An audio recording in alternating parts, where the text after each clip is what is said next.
பேங்க்ல நீங்க போடுற ஃபிக்ஸட் டெபாசிட்ட விட பல மடங்கு சூப்பரான ஒரு சிஸ்டத்தை எப்பவாவது கற்பனை செஞ்சு பார்த்திருக்கீங்களா? அதாவது வருஷக்கணக்கா வெயிட் பண்ணாம ஒவ்வொரு 8 மணி நேரத்துக்கும் வட்டி வர்ற மாதிரி ஒரு சிஸ்டம். ஆமா. அதுவும் அந்த வட்டி தானாகவே ஆட்டோ கம்பவுண்டிங் ஆகுற ஒரு கட்டமைப்பு. அது மட்டும் இல்லாம, நீங்க முதலீடு செய்யற தொகைய விட 100 மடங்கு நிதிய ஒரு டிஜிட்டல் ட்ரெஷரியில இருந்து உங்களுக்கு பிசினஸ் பண்ணி தர்ற ஒரு ஸ்டேபிள் காயின் இருந்தா எப்படி இருக்கும்? கண்டிப்பா இது கேட்கறதுக்கு ரொம்பவே பிரமிப்பா தான் இருக்கு. உண்மைதான். இந்த ஆழமான அலசலுக்கு உங்கள வரவேற்கிறோம். இன்னைக்கு நாம இந்த ஆரிஜின் எக்கோசிஸ்டம் அப்புறம் அவங்களோட ஸ்டேபிள் காயின் ஏ பத்தி தான் ரொம்ப ஆழமா பார்க்க போறோம். குறிப்பா இந்த காயினை எப்படி ஸ்டேக் பண்றது, அந்த வெகுமதிகள் எப்படி கணக்கிடப்படுது அப்படிங்கிற தர்க்கத்தை உடைச்சு பார்க்க போறோம். சரியா சொன்னீங்க. ஏன்னா, பாரம்பரிய நிதித்துறையில ஒரு 7 அல்லது 8% லாபம் பார்க்கவே நாம பல வருஷம் காத்திருக்கணும். ஆனா டீசென்ட்ரலைஸ்டு ஃபைனான்ஸ், அதாவது டெஃபி உலகத்துல லாபம்ங்கிறது ரொம்ப வேகமா சுழல்ற ஒரு சக்கர மாதிரி. ம். ஆனா எந்த ஒரு சிஸ்டமும் காத்திலிருந்து பணத்தை உருவாக்கிட முடியாதே. கண்டிப்பா முடியாது. அதனால தான் இந்த ஏ காயின் எப்படி வேலை செய்யுது? இது வெறும் பேப்பர்ல இருக்கிற மாயாஜாலமா, இல்ல நிஜமான பொருளாதார அடித்தளம் இருக்கான்னு நாம புரிஞ்சுக்கணும். சரி. அப்ப நாம ஸ்டேக்கிங் பத்தி பேசுறதுக்கு முன்னாடி முதல்ல இந்த ஏ காயின்னா என்ன? அது எப்படி உருவாகுதுன்னு பாத்துருவோம். நான் படிச்ச குறிப்புகள் படி இது முழுமையான பிரைவசி இருக்கிற ஒரு ஸ்டேபிள் காயின். இது USDTக்கு நிகரா 1க்கு 1ங்கிற விகிதத்துல இணைக்கப்பட்டிருக்கு. ஆமா. ஒரு ஏ காயின்ங்கிறது ஒரு யுஎஸ்டிடிக்கு சமம். இத உருவாக்குறதுக்கு மின்ட் இஷ்யூ ஏ அப்படிங்கிற ஒரு முறைய பயன்படுத்துறாங்க. அது எப்படி நடக்குது? இதுல சுவாரஸ்யமே அதுதான். உங்ககிட்ட இருக்கிற எல்ஜிஎன்எஸ் அப்படிங்கிற அல்காரிதமிக் காயின்களை பர்ன் பண்றது மூலமா, அதாவது எரிக்கிறது மூலமா இந்த ஏ காயின் உருவாகுது. ஓ, பர்ன் பண்றதா? ஆமா. நீங்க ஒரு எல்ஜிஎன்எஸ் காயினை பிளாக் செயின்ல பர்ன் பண்ணீங்கன்னா, ஸ்மார்ட் கான்ட்ராக்ட் உடனே உங்களுக்கு ஒரு ஏ காயினை உருவாக்கி கொடுத்துரும். எல்ஜிஎன்எஸ் வந்து மார்க்கெட் ஏற்ற இறக்கத்துக்கு ஏத்த மாதிரி விலை மாறக்கூடிய ஒரு காயின். வாவ்! இது எனக்கு ஒரு சுவாரஸ்யமான ஒப்பீட்ட ஞாபகப்படுத்துது. இது ஒரு டிஜிட்டல் ரசவாதம் மாதிரி இருக்கு. டிஜிட்டல் ரசவாதம். சரியா சொன்னீங்க. அதாவது விலை மாறக்கூடிய ஒரு மரக்கட்டைய தீயில போட்டு எரிச்சு, அதிலிருந்து எப்பவுமே விலை மாறாத ஒரு தங்கக்கட்டிய உருவாக்குற மாதிரி இல்ல. ஆமா. அந்த தங்கக்கட்டி தான் இந்த ஸ்டேபிள் காயின் ஏ. ஆனா, இங்க எனக்கு ஒரு அடிப்படையான சந்தேகம் வருது. இப்படி அல்காரிதம் மூலமா ஒரு காயின எரிச்சு, இன்னொன்ன உருவாக்குறப்ப, இந்த புது காயினுக்கு பின்னாடி உண்மையான மதிப்பு இருக்கா? நாளைக்கு மார்க்கெட் சரிஞ்சா, இது வெறும் கம்ப்யூட்டர் நம்பரா மாறிடாதா? இது ரொம்ப முக்கியமான கேள்வி. செரா லூனா மாதிரி காயின்களுக்கு என்ன ஆச்சுன்னு பார்த்ததுக்கு அப்புறம் இந்த சந்தேகம் வர்றது 100க்கு 100 நியாயம்தான். ஆனா ஆரிஜின் பிளாட்ஃபார்ம் இதுக்கு ஒரு தெளிவான 1க்கு 1ங்கிற ரிசர்வ் முறையை பின்பற்றாங்க. ஓஹோ! அதாவது பேக்கப் இருக்கா? கண்டிப்பா. ஒவ்வொரு ஏ காயின் உருவாகும் போதும் அதோட ட்ரெஜரியில அதுக்கு நிகரான ஒரு யூஎஸ்டிடி சொத்தா பாதுகாக்கப்படுது. அதனால எந்த நேரத்திலையும் ஒரு யூசர் தன்னோட ஏ காயினை திருப்பி கொடுத்துட்டு அதுக்கான யூஎஸ்டிடியை வாங்கிக்க முடியும். பின்னாடி உண்மையான டாலர் பேக்கப் இருக்கு. சரி, அது ஓரளவுக்கு நிம்மதியா இருக்கு. இப்போ இத ஃப்ரீயா வாங்குறதுக்கு ஒரு ஏர் டிராப் வழி இருக்குன்னு குறிப்புகள்ல பார்த்தேன். 500 DAI காயின்கள 360 நாள் ஸ்டேக் பண்ணா 2.5% இ காயின்கள் இலவசமா கிடைக்கும்னு சொல்றாங்களே. ஆமா, அதாவது 12 ஏ காயின்கள் கிடைக்கும். இது அடிப்படையில பிளாட்ஃபார்ம்குள்ள லிக்விடிட்டியை கொண்டு வரதுக்கான ஒரு வழிமுறை தான். மக்கள் அவங்க டிஏஐ காயினை லாக் பண்ணும்போது சிஸ்டம்க்கு ஒரு மூலதனம் கிடைக்குது. சூப்பர். சரி, இப்போ அசல் விஷயத்துக்கு வருவோம். இந்த டிஜிட்டல் தங்க கட்டிய நாம சும்மா பெட்டில வைக்க போறதில்ல. அத வேலை வாங்க போறோம். அதான் ஸ்டேக்கிங். ஆமா. ஆனா இங்க தான் நான் நிஜமாவே திகைச்சு போனேன். நான் என் ஏ காயின ஸ்டேக் பண்ணா, ட்ரெஷரியில இருந்து என் முதலீடு மாறி 100 மடங்கு நிதிய எனக்கு பிசினஸ் பண்ண தருவாங்களாம். 100 மடங்கு லெவரேஜ். ஆமா. இது எப்படிங்க சாத்தியம்? நான் 1,00,000 ஸ்டேக் பண்ணா 1,00,00,000 ரூபாய் நிதிய நான் பயன்படுத்தலாமா? இவ்ளோ பெரிய நிதிய ஒருத்தன் எடுத்துட்டு ஓடிட்டா சிஸ்டம் என்ன ஆகுறது? கேட்கறதுக்கு ரொம்ப ரிஸ்கா தான் தோணும். 1,00,000 கொடுத்தவனுக்கு 1 கோடிய கையில கொடுத்தா சிஸ்டம் அடுத்த நிமிஷமே திவால் ஆயிடும். ஆனா இங்க தான் ஸ்மார்ட் கான்ட்ராக்ட் வருது. ஓ, அந்த 1,00,00,000 ரூபாய் என் கைக்கு வராதா? கண்டிப்பா வராது. இந்த நிதிய சிஸ்டம் உங்க சொந்த பேங்க் அக்கவுண்ட்லயோ வாலெட்லயோ கொடுக்காது. நீங்க அதை எடுத்துட்டு ஓடவே முடியாது. அப்போ அந்த 100 மடங்கு நிதிய வச்சு நான் என்னதான் பண்ண முடியும்? அந்த நிதி வந்து ஆரிஜின் ஈகோசிஸ்டம்குள்ள நடக்கிற லெண்டிங், அதாவது கடன் வழங்குறதுக்கும் கேட்வே ஒப்பந்தங்களுக்கும் மட்டுமே பயன்படுற மாதிரி லாக் செய்யப்பட்டிருக்கும். கொஞ்சம் புரியுற மாதிரி சொல்லுங்களேன். கிரிப்டோ உலகத்துல நிறைய பேர் அவங்க சொத்துக்களை அடமா வச்சு கடன் வாங்குவாங்க. அந்த கடன் சந்தைக்கு பெரிய அளவுல பணம் தேவைப்படுது. உங்க ஸ்டேக்கிங் தொகை அந்த சந்தைக்கான ஒரு அனுமதி சீட்டு மாதிரி செயல்படும். ஓஹோ. ஆமா.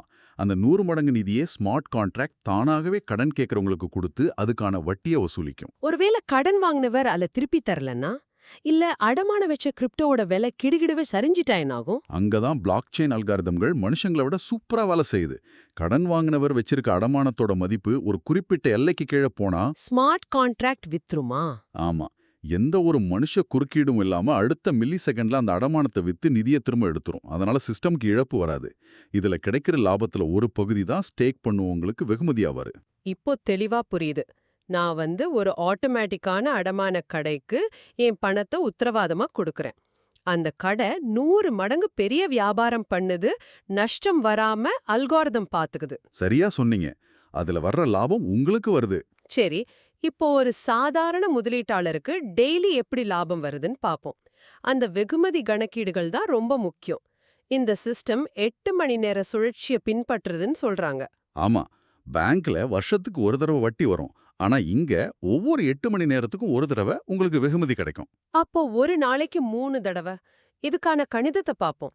நமக்கு கிடைக்கிற வட்டி விகிதம் சுமார் 0.2 இருந்து 0.4% வரைக்கும் இருக்கும்னு சொல்றாங்க.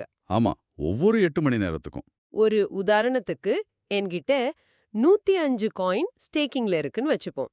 எனக்கு 0.223% வட்டி கிடைக்குதுன்னா, ஒவ்வொரு 8 மணி நேரத்துக்கும் எனக்கு 0.211 காயின் கிடைக்கும். ம். இத ஒரு நாளைக்கு கணக்கு பண்ணா, தோராயமா 0.36 காயின். 30 நாளைக்கு பார்த்தா மாசத்துக்கு 19 காயின் வருது. அதாவது மாதாந்திர லாபம் ஏறக்குறைய 18லிருந்து 20% வரைக்கும். இது நம்ப முடியாத அளவுக்கு அதிகமா இருக்கே. மாசம் 18% லாபங்கிறதே பெரிய விஷயம்தான். ஆனா உண்மையான மேஜிக் இந்த வட்டி விகிதத்துல இல்ல, வேற எதுல இருக்கு? ஆட்டோ கம்பவுண்டிங்ல இருக்கு. இங்க கிடைக்கிற லாபம் சும்மா கிடைக்காது. அடுத்த 8 மணி நேரத்துல உங்க அசல் தொகையோட அந்த லாபமும் சேர்ந்து அந்த புது மொத்த தொகைக்கு வட்டி கணக்கிடப்படும். கண்டிப்பா. உங்ககிட்ட 1000 டோக்கன் ஸ்டேக்கிங்ல இருந்தா முதல் 8 மணி நேரத்துல அது 1003 மாறும். அடுத்த 8 மணி நேரத்துல சிஸ்டம் அந்த 1000க்கு வட்டி கொடுக்காது. ஓ, அந்த புதுசா 1003க்கு வட்டி போடுமா? ஆமா, அப்போ அது 1006.01 ஆக மாறும். அடுத்த 8 மணி நேரத்துல 1009 ஆக மாறும். இப்படியே வட்டிக்கு வட்டி போட்டுக்கிட்டே இருக்கும். வட்டிக்கு வட்டி. ஆல்பர்ட் ஐன்ஸ்டீன் கூட்டு வட்டிய உலகத்தோட 8வது அதிசயம்னு சொன்னது எவ்வளவு உண்மைன்னு இங்க புரியுது. அது மட்டும் இல்ல, ஒரு வருஷத்துல நீங்க போட்ட வெறும் ஒரு டோக்கன் 25 டோக்கனா மாறும். வாவ். 3 வருஷம் பொறுமையா இருந்தா அந்த ஒரு டோக்கன் 17,000 டோக்கனா உருவெடுக்கும். ஒரு நிமிஷம் இருங்க. ஒரு ஆழமான அலசலா நாம இத அப்படியே ஏத்துக்க முடியாது. எனக்கு இங்க ஒரு தர்க்க ரீதியான சந்தேகம் வருது. கேளுங்க. 3 வருஷத்துல ஒருத்தருக்கு 17,000 மடங்கு லாபம் கொடுக்கணும்னா, அந்த பணம் எல்லாம் எங்கிருந்து வருது? இதே புதுசா வர்றவங்க பணத்தை பழைய ஆட்களுக்கு கொடுக்கற பொன்சி மாடலா? நீங்க கேக்குறது 100க்கு 100 நியாயமான கேள்வி. எந்த முதலீட்டாளருக்கும் இந்த சந்தேகம் வரணும். 17,000 மடங்கு லாபங்கிறது மாயாஜாலம் கிடையாது. அப்புறம் எப்படி சாத்தியம்? இதுக்கு பின்னாடி இருக்கிற டோக்கனாமிக்ஸை நாம புரிஞ்சுக்கணும். முதல்ல நாம பார்த்த அந்த 100 மடங்கு லெண்டிங் பிசினஸ் மூலமா லாபம் வருது. ரெண்டாவது, இந்த பிளாட்ஃபார்ம்ல நடக்கிற ஒவ்வொரு ஸ்வாப் பரிவர்த்தனைக்கும் 5% கட்டணம் வசூலிக்கப்படுது. 5%? ஒவ்வொரு தடவை காயினை மாத்தும் போதும் 5% போயிடுமா? இது ரொம்ப அதிகமாச்சே. அதிகம்தான். ஆனா அதுதான் இந்த ஈகோசிஸ்டமை வாழ வைக்குது. அந்த 5%த்துல 2.1% காயின்கள் முழுமையா பர்ன் செய்யப்படுது. அதாவது நிரந்தரமா அழிச்சிடுறாங்க. ஆமா. அப்புறம் 0.9% கட்டணம் தான் நாம பேசிட்டு இருக்கிற அந்த 8 மணி நேர வட்டிக்கு போகுது. மீதி இருக்கிற 2% ஃபோமோ பாட் அப்படிங்கிற ஒரு பரிசு திட்டத்துக்கு போகுது. சரி, இப்போ நான் இத கொஞ்சம் வாதிட விரும்புறேன். பர்ன் பண்றதுனால சப்ளை குறைஞ்சு மதிப்பு கூடும். ஓகே. ஆனா யாருமே அந்த காயினை வாங்க வரலனா, எந்த பரிவர்த்தனையும் நடக்கலனா, அந்த 5% கட்டணமும் வராது, அப்போ வட்டியும் வராதுல்ல. மிகச் சிறப்பான வாதம். நீங்க சொல்றது முற்றிலும் உண்மை. ஈகோசிஸ்டம் முடங்கி போனா இந்த சுழற்சி உடைஞ்சிரும். அதனாலதான் ஆரிஜின் வெறும் ஸ்டேக்கிங்க மட்டும் நம்பி இல்ல. வேற என்ன பண்றாங்க? பாண்ட் விற்பனை, லிக்விடிட்டி பூல்கள், அப்புறம் ஏப் மாதிரி நடைமுறை பயன்பாடுகளை உருவாக்குறாங்க. பரிவர்த்தனைகள் நடக்கிற வரைக்கும் தான் அந்த வட்டி வரும். இது ஒரு மூடிய பொருளாதார சுழற்சி. ஓகே, இது ஒரு தெளிவான விளக்கம். மார்க்கெட் சுறுசுறுப்பா இருக்கிற வரைக்கும் சிஸ்டம் ஆரோக்கியமா இருக்கும். இதுல 600 நாள் ஸ்டேக்கிங் திட்டம்னு ஒன்னு பார்த்தேன். அது என்ன? அதுல உங்களுக்கு வட்டி மட்டும் கிடைக்காது, நீங்க போட்ட அசல் தொகையும் டெய்லி கொஞ்சம் கொஞ்சமா திருப்பி தரப்படும். உங்க முதலீட்ட 600ஆல வகுத்து டெய்லி கொடுத்துருவாங்க. ஓ, இது ஒரு உளவியல் ரீதியான பாதுகாப்பு தருது. இதை விட இன்னொரு இன்ட்ரெஸ்டிங் விஷயம் ஏபே மூலமா கிடைக்கிற வருமானம். ஆமா, ஏ காயினை மின் பண்ணவங்களுக்கு உலகத்துல எங்க ஏபே மூலமா பரிவர்த்தனை நடந்தாலும் $0.1 கமிஷனா கிடைக்கும். நாம தூங்கிட்டு இருக்கும்போது கூட அக்கவுண்ட்ல பணம் வந்து சேரும். Super, passive income. சரி, இதெல்லாம் பேப்பர்ல பார்க்க பிரம்மாண்டமா இருக்கு. ஆனா கிரிப்டோல கைக்கு வர்ற லாபம் தான் உண்மையான லாபம். இதை எப்படி ஸ்மார்ட்டா வெளியெடுக்கிறது? இதுக்காகவே ஒரு வியூகம் இருக்கு. அதுதான் மாதம் சம்பாதி மாதம் செலவழி. அதாவது மந்த்லி கமானோ மந்த்லி உடாவோ. இது எப்படி வேலை செய்யுது? இப்போ நீங்க 100 காயின் ஸ்டேக் பண்றீங்க. மாச கடைசியில அது 118 காயினா மாறுதுன்னு வச்சுப்போ. அதிலிருந்து 10% அளவை, அதாவது 11.8 காயினை மட்டும் நீங்க லாபமா வெளியெடுத்துக்கலாம். அப்போ மீதி இருக்கிற 106.2 காயின்? அத அடுத்த மாச ஸ்டேக்கிங்ல அப்படியே விட்டுறணும். இப்ப 2வது மாசம் உங்க அசல் 106.2 உயர்ந்திருக்கும். அதுக்கு வட்டி கணக்கிடப்படும். ஆஹா, இது மரத்தை வெட்டாம மாசம் மாசம் பழுத்த பழங்களை மட்டும் பறிச்சு சாப்பிடுற மாதிரி இருக்கு. சரியா சொன்னீங்க. உங்க அசல் தொகையும் வளரும், மாசம் மாசம் உங்க கைக்கு ஒரு வருமானமும் வரும். இது ரிஸ்க குறைக்கிற ஒரு சூப்பர் உத்தி. அருமை. நாம இந்த ஆழமான அலசலோட இறுதி பகுதிக்கு வந்துட்டோம். இன்னைக்கு நாம நிறைய விஷயங்களை உடைச்சு பார்த்திருக்கோம். எப்படி அல்காரிதமிக் காயினை எரிச்சு ஸ்டேபிள் காயின் உருவாக்குறது, 100 மடங்கு லெவரேஜ் எப்படி வேலை செய்யுதுன்னு பார்த்தோம். ஆமா. அது மட்டும் இல்லாம, அந்த 8 மணி நேரம் ஆட்டோ கம்பவுண்டிங் கணக்கீடுகள், கட்டண சுழற்சி, அப்புறம் லாபத்தை வெளியெடுக்கிற உத்தி பத்தியும் தெளிவா பேசிட்டோம். கண்டிப்பா. இந்த அலசல முடிக்கிறதுக்கு முன்னாடி உங்ககிட்ட ஒரு கேள்விய முன்வைக்கிறோம். ஆமா, இத கேட்டுட்டு இருக்கிற உங்ககிட்ட தான். ம், கிரிப்டோ கரன்சி அப்புறம் டெஃபி உலகத்தோட இந்த ஸ்மார்ட் கான்ட்ராக்ட் அல்காரிதம்கள் கடன்களை வழங்குறதையும் வட்டி கொடுக்கறதையும் எந்த மனுஷ தலையீடும் இல்லாம இவ்ளோ வேகமா செய்ய முடியுதுன்னா, அடுத்த 10-20 வருஷத்துல நாம இன்னைக்கு பயன்படுத்துற பேங்க் ஃபிக்ஸட் டெபாசிட் முறைகள் எல்லாம் காணாம போயிடுமா? யோசிக்க வேண்டிய விஷயம்தான். பல நூற்றாண்டுகளா இருக்கிற பாரம்பரிய பேங்க் சிஸ்டம்க்கு ஒவ்வொரு 8 மணி நேரமும் வட்டி கொடுக்கிற இந்த தொழில்நுட்பங்கள் எழுதுற முடிவுரை தானா இது? இத பத்தி நீங்களே சிந்திச்சு பாருங்க. நிதித்துறையோட எதிர்காலம் ரொம்ப வேகமா மாறிட்டு இருக்கு.